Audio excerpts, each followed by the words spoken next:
नमस्कार मित्रांनो, मी आहे प्रवीण राठोड आणि तुम्ही पाहता आमचं YouTube channel tech Marathi expert. तर मित्रांनो, महिलांसाठी एक महत्त्वपूर्ण अपडेट आहे, ज्या अंतर्गत तुम्हाला पिठाची चक्की त्याचबरोबर तुम्हाला मोफत शिलाई मशीन या ठिकाणी मिळणार आहे। त्यासाठी अर्ज कसा करायचा, कसा भरायचा, संपूर्ण माहिती आजच्या व्हिडिओमध्ये आपण बघूया।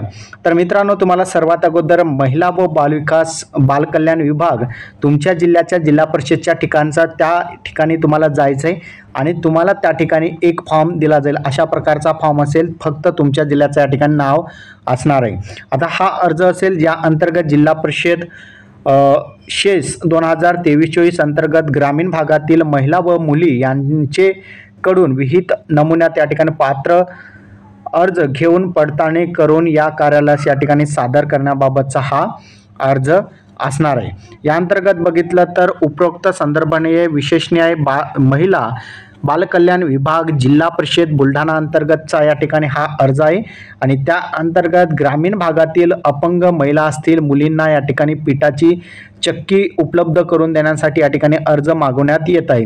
ग्रामीण भागातील महिला असतील मुलींना या ठिकाणी पिको फॉल म्हणजेच या ठिकाणी शिलाई मशीन सुद्धा या ठिकाणी उपलब्ध करण्यासाठी या ठिकाणी अर्ज मागवण्यात आलेला आहे। या अंतर्गत बघितलं तर या ठिकाणी 10% फक्त तुम्हाला त्याची रक्कम तुम्हाला भरावी लागेल आणि उर्वरित 90% रक्कमची जी सबसिडी आहे तुमच्या बँक खात्यामध्ये राज्य सरकार तुम्हाला दिला जाणार आहे। शासकीय अनुदानावर लाभ घेण्यासाठी हा अर्ज असेल, ज्या अंतर्गत महिला व बालकल्याण विभाग चा हा अर्ज असणार आहे। प्रत्येक जिल्ह्यामध्ये या ठिकाणी तुम्हाला हा अर्ज मिळून जाईल।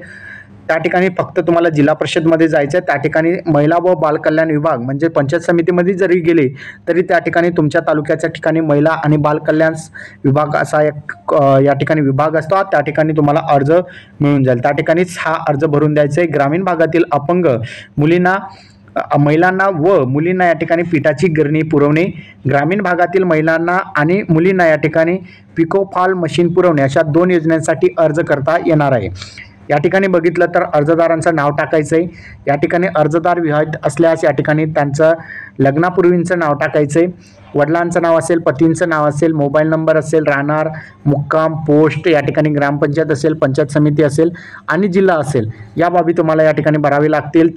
जन्मतारीख असेल, वय या जन्मतारीखपासून किती वर्ष तुम्हाला पूर्ण झालेले आहेत, अर्जदार अपंगत्व असेल किंवा शेतकरी आत्महत्याग्रस्त कुटुंबातील असेल किंवा विधवा असेल, दारिद्र्य रेषेखालील असल्यास या ठिकाणी तुम्हाला नमूद करायचं आहे। आधार नंबर आणि त्याचबरोबर बँकेचे नाव या ठिकाणी तुम्हाला टाकायचं आहे। IFSC कोड सुद्धा या ठिकाणी भरावा लागेल। त्याचबरोबर बँकेचे अकाउंट नंबर या ठिकाणी तुम्हाला टाकायचं आहे। आता या ठिकाणी तुम्हाला प्रतिज्ञापत्रामध्ये या ठिकाणी द्यायचं आहे, मी लिहून देते की बाक म्हणजे महिला बाल कल्याण विभाग जिल्हा परिषद अंतर्गत या ठिकाणी तुमच्या योजनेचं नाव टाकायचं आहे। अर्ज सादर केलेला आहे, अर्जासोबत दिलेली माहिती खरी आहे आणि चुकीची असल्यास मी व माझे कुटुंब त्या सर्वस्वी जबाबदार राहील। तसेच या व्यतिरिक्त इतर कोणत्याही योजनेचा आम्ही लाभ घेतलेला नाही किंवा घेणार नाही याची मी ग्वाही देते। इतर शासकीय योजनेचा मागील 5 वर्षा त्या ठिकाणी लाभ घेतल्याचे आढळल्यास सदर आर्थिक सहाय्य परत घेतले जाईल याची मला जाणीव आहे आणि नियमानुसार होणाऱ्या कारवाईस मी स्वतः या ठिकाणी जबाबदार राहील। तसेच अर्जातील अटी शर्ती मी या ठिकाणी समजून घेतल्या आहेत व त्या सर्व या ठिकाणी मला मान्य आहेत असं या ठिकाणी संपूर्ण वाचायचे। या ठिकाणी सिग्नेचर करायचे।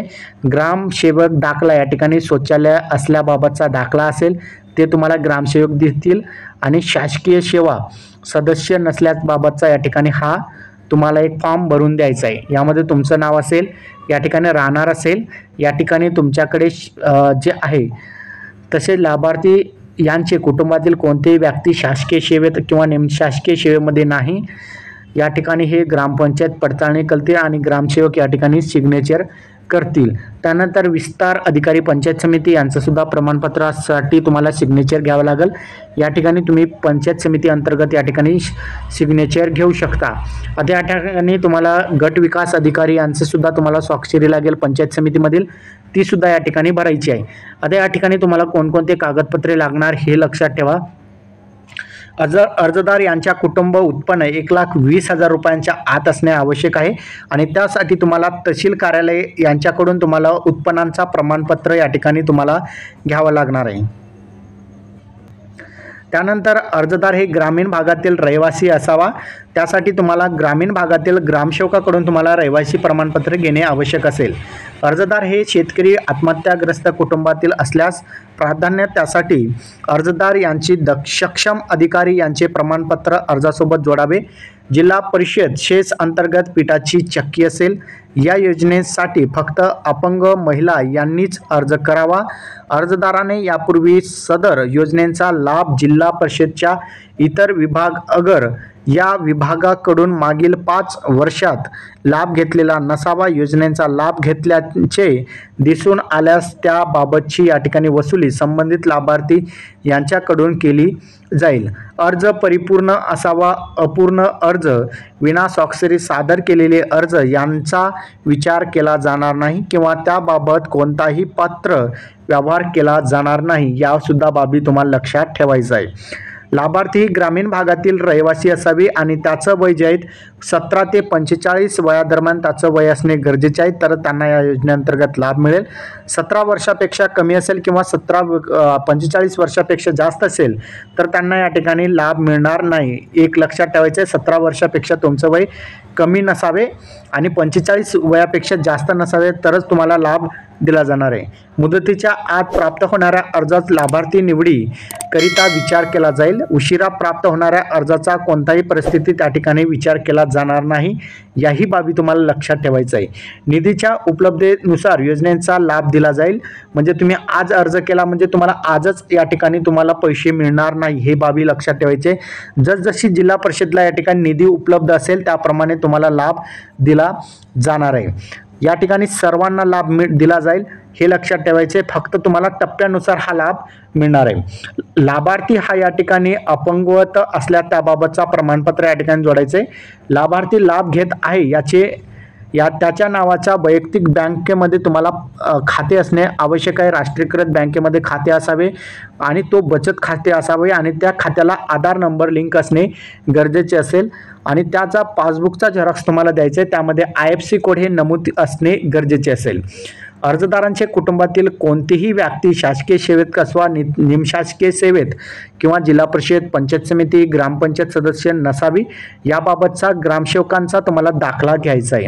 अर्जासोबत लाभार्थी यांची खालील कागदपत्रे या ठिकाणी संपूर्ण कागदपत्रावर स्वतःची स्वाक्षरी करायची आणि या ठिकाणी तुम्हाला TC वयाचा दाखला म्हणून TCचं झेरॉक्स जोडू शकता. निर्गम उतारा असेल किंवा ज्यावर तुमचं जन्मतारीख स्पष्टपणे दिसत आहे तो डॉक्युमेंट तुम्हाला जोडायचं आहे.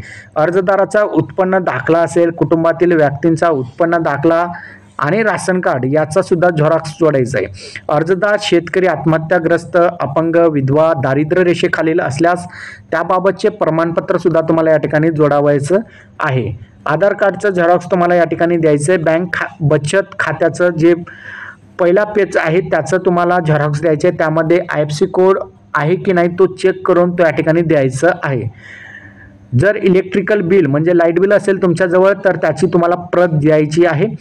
अर्जासोबत नमूद करण्यात आलेली अटी शर्ती मी या ठिकाणी स्वतः पूर्ण वाचलेल्या आहेत आणि समजून घेतलेल्या आहेत. याबाबत तुम्हाला या ठिकाणी मला मान्य आहेत या बाबी या ठिकाणी बघा आणि या ठिकाणी सिग्नेचर आणि त्या ठिकाणी तुमचं नाव असेल, या ठिकाणी तुमची स्वाक्षरी असेल, या ठिकाणी हा अर्ज भरून द्यायचा आहे. महिला बालविकास प्रकल्प कार्यालय यांचे सुद्धा तुम्हाला प्रमाणपत्र या ठिकाणी द्यायचं आहे. यामध्ये तुमचं नाव असेल, तालुका असेल, जिल्हा असेल या ठिकाणी भरून तुम्हाला द्यावायचं आहे. ज्यामध्ये स्वाक्षरी पर्यवेक्षकांची असेल, महिला बाल विकास प्रकल्प अधिकारी यांची असेल, विस्तार अधिकारी यांची सुद्धा या ठिकाणी स्वाक्षरी लागणार आहे. त्यानंतर जिल्हा परिषद शेस 2023-24 वैयक्तिक लाभांच्या योजना DBT अंतर्गत काही त्यांनी अटी आणि शर्ती दिलेल्या आहेत. ज्यामध्ये तुमचं उत्पन्न हे 1,20,000च्या आत असणे आवश्यक आहे आणि उत्पन्नाचा दाखला 2022-23चा असणे आवश्यक आहे आणि तो मार्च 2024 पर्यंत वैध असणे आवश्यक असणार आहे. तर तुम्हाला या ठिकाणी लाभ दिला जाईल. अर्जदार हा ग्रामीण भागातील असेल आणि त्याचबरोबर मागील 5 वर्षामध्ये कोणत्याही योजनेचा तुम्ही लाभ घेतलेला नसावा.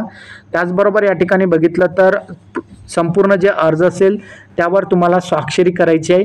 अपूर्ण अर्ज भरून द्यायचा नाही. तर ज्यावेळेस तुम्ही अपूर्ण अर्ज भरून देसाल त्यावेळेस तुम्हाला लाभ दिला जाणार नाही. याही बाबी लक्षात ठेवायचं आहे.